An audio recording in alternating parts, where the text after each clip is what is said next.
So currently I am at Scarborough Beach. Right behind me is the ocean. I am at Narragansett, Rhode Island.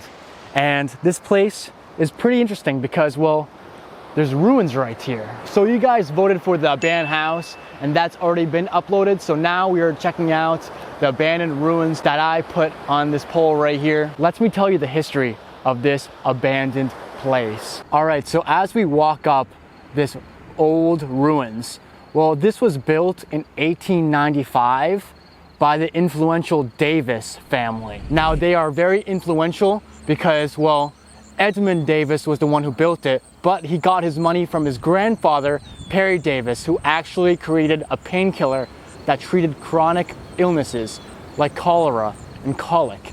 And it actually had ingredients like opium and alcohol. Back then, they used that kind of ingredients because, well, it was a completely different time. They used money to fund the mansion, but unfortunately, of course, it no longer exists. These ruins were actually a carriage house, but there was a mansion all the way behind it.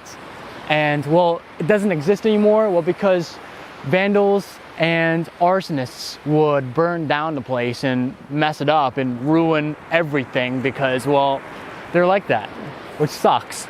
Completely disrespectful people for sure.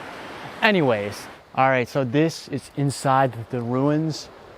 Look above me.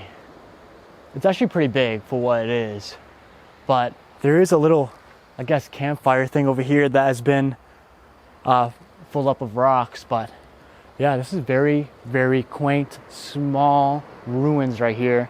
But it's crazy to me that this was a carriage house.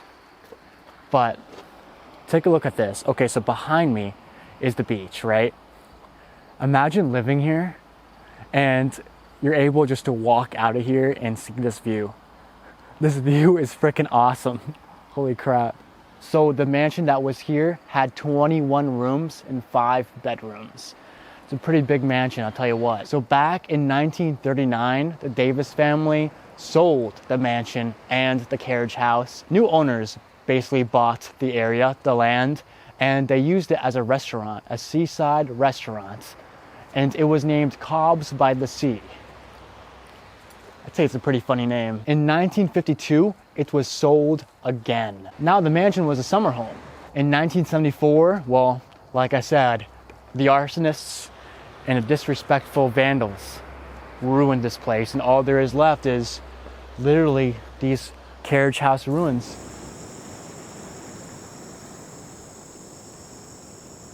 So there is a lot of vegetation in this ground, of course. I mean, it is ruins after all. There's not a lot of walking around to do, but there is public paths that go around the ruins that you can walk through.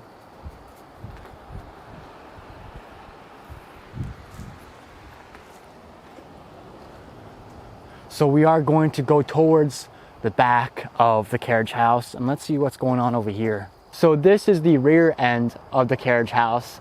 And I want to say that back in the 1980s, Rhode Island actually purchased this land and purchased these ruins so this could be a public place.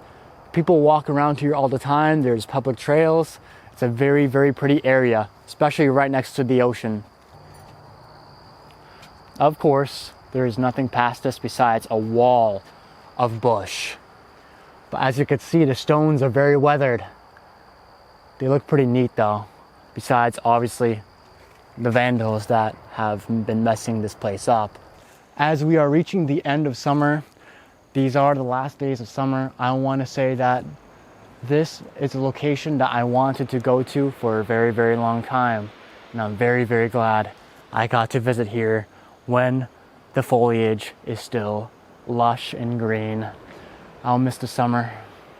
As you can see behind me, there is way too many people here. Way too many people. I'm getting out of here. I'm going home. This is terrible. As you guys know, I'm not a too big fan of people. I stay away from them. And that's way too many to actually record. Holy crap. I want to record longer, but it is what it is. I'll see you guys next time, okay? You guys take care. I love you all.